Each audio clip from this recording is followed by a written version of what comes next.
200-300 में हम लोगों को पुलिस के सामने हमारा दाम फिक्स किया गया है। वहाँ पर हमको मुंह बांध के जाना पड़ता है क्योंकि उन्होंने हमको ये धमकी दिया कि आप अकेले में मिलो फिर हम बताते हैं। यहाँ पर हम अपने घर भी ड्यूटी से अपने घर तक जाने में हमको बड़ा डर लगता है। क्यों? क्योंकि उन्होंने जिस तरीके से हरकत हमारे साथ किया और यहाँ तक उन्होंने हमको धमकी भी दिया कि आप मिलिए अकेले में फिर हम बताते तुमको।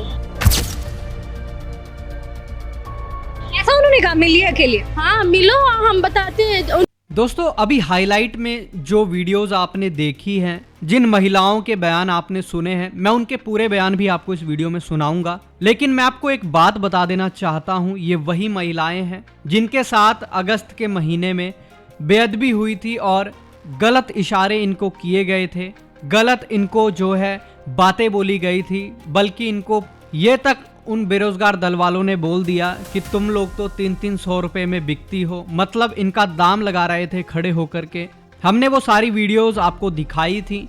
और ये जो महिलाएं हैं दोस्तों, ये अपनी शिकायत को लेकर के छत्तीसगढ़ के महिला आयोग में जाती हैं और वहाँ पर जो है डेट पर डेट पड़ रही थी। पहले एक पड़ी फिर दूसरी, और अभी जो थी 9 तारीख को शायद तीसरी डेट थी जिसमें ये लोग गई थी।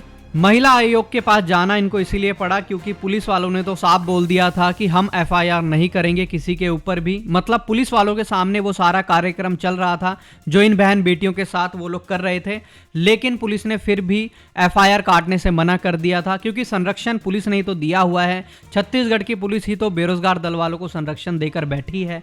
उन्हीं के वजह से तो जो है ये दंगे हो रहे हैं। ये इस तरीके से खुले सांड की तरह फिरते हैं, किसी भी बहन बेटी को नोचने खाने के लिए फिरते हैं क्योंकि उनका संरक्षण इनके साथ है। जब महिला आयोग में गई तो उनके ऊपर एफआईआर काट तो दी, लेकिन बड़ी मुश्किल से काटी है और उसके अंदर भी दोस्तों बहुत नॉर्मल धाराओं में केस दर्ज करके मसीह लोगों को, इन मसीह महिलाओं को संतुष्ट करने की कोशिश की गई। हालांकि दोस्तों हमारी ये मसीह बहनें चुप नहीं हुई, ये फिर से महिला आयोग में गई और जो बातें इन्होंने वहां पर बोली हैं एक बार मैं आपको सुनाना चाहता हूं, उसके बाद हम बात करेंगे। पहले आप ये वाला वीडियो देखिए। क्या है मामला, युवतियों ने क्या आरोप लगाए हैं और आज वो पहुंची है छत्तीसगढ़ महिला आयोग अपने मामले को लेकर। क्या है ये पूरा मामला, युवतियों से जानने की कोशिश करते हैं। ये 10 अगस्त का मामला है मैम। 10 अगस्त को वे लोग हमारे घर में आए और घर में घुसने के बाद उन्होंने तोड़ फोड़ किया, गंदी गंदी गालियां दी, जाति सूचक गालियां दी, बोला गया में जाने वाले बोले गए। उसके बाद नीचे आने के बाद और फिर हमारे साथ हाथ मारा गया, हमको गंदे गंदे इशारे किए गए जिसका फोटो हमारे पास है। ये गंदे गंदे इशारे करते हुए हमें गंदे गंदे इशारे किए गए, माँ बहन की गालियां बकी गई। जाने वाले लोग करके 200-300 में हम लोगों को पुलिस के सामने हमारा दाम फिक्स किया गया है। वहां पर बोलते हैं मणिपुर बना देंगे, भीड़ में आओ करके दिखाते हैं। तो मैं ये पूछना चाहती हूँ कि हमारा जब देश हमको, ये हमारा संविधान हमको स्वतंत्रता देती है कि हम किसी भी प्रभु पर अपनी आस्था रख सकते हैं, तो वो कौन होते हैं हमको ये बोलने वाले, हमारे घर पर आके हमारे साथ मारपीट करने वाले, गाली गलौज करने वाले। और हम महिला आयोग भी इसलिए आए हैं ताकि उन पर कड़ी से कड़ी कार्रवाई हो बजरंग दल के खिलाफ और बजरंग दल बैन किया जाए और किसी भी माताएं बहनों के साथ ऐसा कभी भी दुर्व्यवहार कभी भी किसी के साथ ना किया जाए। ऐसा हुआ कि ये घटना के बाद बहुत सारे लोग हम ही पे इल्ज़ाम लगाए और हम ही को गलत बोला गया और साथ ही साथ ये है कि हम शांति से कहीं हम जा नहीं सकते, हमको मुंह बांध के जाना पड़ता है क्योंकि उन्होंने हमको ये धमकी दिया कि आप अकेले में मिलो फिर हम बताते हैं। तो हम चैन से हम कहीं जा भी नहीं सकते, हम चैन से कहीं आ नहीं सकते। यहाँ पर हम अपने घर भी ड्यूटी से अपने घर तक जाने में हमको बड़ा डर लगता है। क्यों? क्योंकि उन्होंने जिस तरीके से हरकत हमारे साथ किया और यहाँ तक उन्होंने हमको धमकी भी दिया कि आप मिलिए अकेले में फिर हम बताते तुमको। ऐसा उन्होंने कहा मिलिए अकेले? हाँ मिलो, हम बताते हैं। उन्होंने ये भी बोला कि आओ हम तुमको करके बताते। जब उन्होंने हमको भीड़ में बोला कि आओ तुमको हम करके बताते हैं, करके बतातों का हरकत किया। मैम देख सकते हैं कैसे कैसे इशारे किए इन्होंने, ऐसा इशारा किया। हम कहीं जा नहीं सकते, ये देख लीजिए, हम कहीं जा नहीं सकते। हमको माँ बहन की गाली बका गया। ये तो हमारी आस्था है ना कि हम किसी से भी हम प्रभु को माने या किसी और को माने, वो हमारी मर्जी है। क्योंकि जब हमें हमारे घर वालों ने हमको अधिकार दिए तो आप होते कौन हो कि आप बोलने वाले। जय मसीह की दोस्तों, बहुत सारे लोग हैं जो हमसे ऐसी टैन कलर में बाइबल मांग रहे थे, तो मैं उनको बताना चाहता हूँ ये ब्राउन कलर जिसको टैन कलर भी बोला जाता है, हमारे पास ये बाइबल अवेलेबल है। बहुत प्रीमियम बाइबल है और इम्पोर्टेड है, इसको भी कोरियन प्रिंट बाइबल बोला जाता है। आप देख सकते हैं गोल्डन पेजेस हैं इसके और सारी बुक्स इसमें भी बाहर लिखी हैं। कोई भी बुक अगर आपको बाइबल की खोलनी हो तो आप यहीं से खोल सकते हैं। बहुत प्रीमियम ये बाइबल है, बहुत अच्छे इसके पेज हैं। इसमें मेरे पास बहुत अच्छे अच्छे कलर्स भी आए हुए हैं, एक बार मैं आपको दिखाना चाहता हूँ। आप गिफ्टिंग के लिए भी यूज़ कर सकते हैं, किसी को आपको देनी है तो आप ले सकते हैं। वाइट कलर भी है, पिंक भी है और टैन कलर में भी अवेलेबल है। अगर आप लेना चाहते हैं, व्हाट्सअप नंबर आपको स्क्रीन पर दिख रहे हैं, आप व्हाट्सअप के द्वारा हमसे बात करें, हम आपको ये बाइबल भिजवा देंगे। और इस बार इनका प्राइस आपको बहुत अच्छा मिलने वाला है, तो स्क्रीन पर दिए गए नंबरों पर आप संपर्क करके इसका प्राइस ले सकते हैं और अपने घर पर मंगवा सकते हैं। आप इंडिया में हो चाहे इंडिया के बाहर हो, हम कहीं पर भी आपको डिलीवरी करवा देंगे। अभी आपने दोस्तों ये वाला वीडियो सुन लिया है। इन बहनों ने अपनी जो है परेशानियां बताई हैं कि किस तरीके से वहाँ पर करीब 200 लोग इकट्ठे हुए थे, जो ये बेरोज़गार दल के लोग हैं, और सब के सब इनको गंदे इशारे कर रहे थे। यहाँ तक कि ये भी बोल रहे थे कि तुम भीड़ में आओ, तुम्हारा रेप करके दिखाते हैं। मतलब ऐसी ऐसी बातें बोली जा रही थी। और मैं आपको बता दूं सबसे ज़्यादा शर्मनाक क्या है, पुलिस वहाँ पर खड़ी है, पुलिस के सामने ये सारी बातें हुई, लेकिन फिर भी पुलिस FIR काटती नहीं।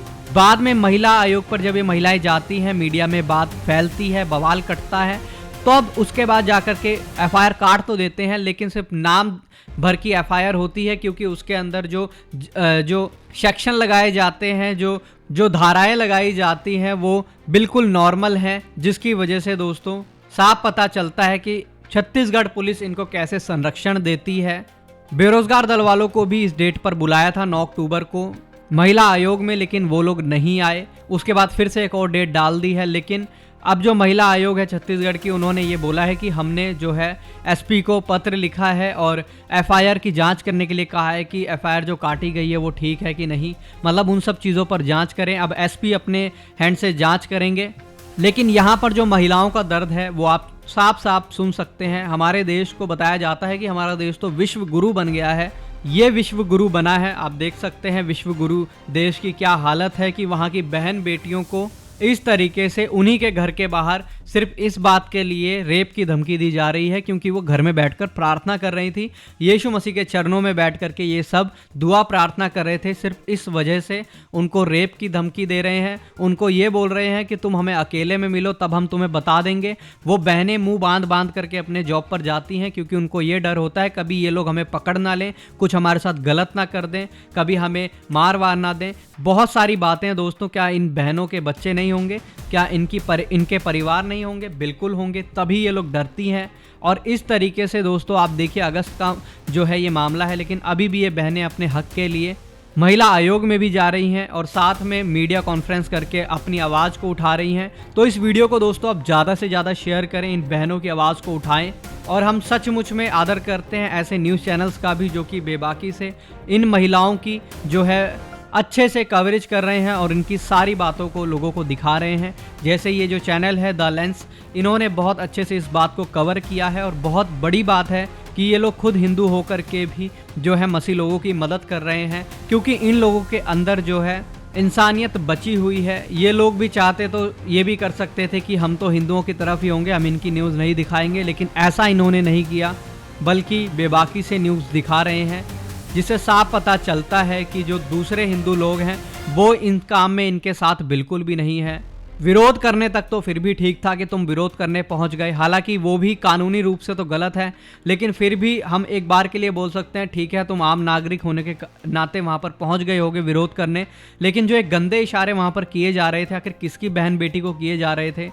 मसीह लोगों को, उनकी बहन बेटियों को। आप खुद देख सकते हैं दोस्तों, स्क्रीन पर भी आपके वीडियोस चल रही हैं, आप देख लीजिए खुद से और फैसला कीजिए। जो दूसरे जो हमारे भाई बहन हैं, जो चाहे हिंदू हैं चाहे मुस्लिम हैं, चाहे कोई भी हमारी इस वीडियो को देख रहा है, क्या वो किसी भी तरीके से इन बातों को जस्टिफाई कर सकता है, सही बता सकता है? कोई पढ़ा लिखा और एक वेल एजुकेटेड हिंदू व्यक्ति भी इस बात को जस्टिफाई नहीं कर सकता, बल्कि साफ वो बोलेगा ये बहुत गंदा और बहुत अश्लील है, और जिन्होंने ऐसा किया है उनके ऊपर कार्रवाई होनी ही चाहिए। बाकी आप इन सब बातों के बारे में अपनी राय क्या लिखते हैं कमेंट में लिख करके बताइएगा। ऐसी और वीडियोस को देखने के लिए चैनल को अभी सब्सक्राइब कर लें, हम आपके लिए ऐसी वीडियोस लाते रहते हैं। तो मिलते हैं किसी और नई वीडियो में किसी और नए टॉपिक के साथ। तब तक के लिए सबको जय मसीह की। प्रभु आपको बहुत आशीष दे। आप चाहे किसी भी धर्म से हों, चाहे किसी भी जाति से हों, मैं आपको एक ऐसे परमेश्वर के बारे में बताना चाहता हूँ जो आपके लिए मारा गया, कब्र में गाड़ा गया और तीसरे दिन मुर्दों में से जी उठा, जिसके ऊपर विश्वास करने से आपके गुनाह, आपके पाप क्षमा हो सकते हैं। वो एक ही नाम है, यीशु मसीह, हमारा मुक्तिदाता और उद्धारकर्ता परमेश्वर, जो आपसे इतना प्यार करता है कि उसने अपने आप को क्रूस पर दे दिया ताकि आप उसके ऊपर विश्वास करें और आपको अनंत काल का जीवन मिल जाए।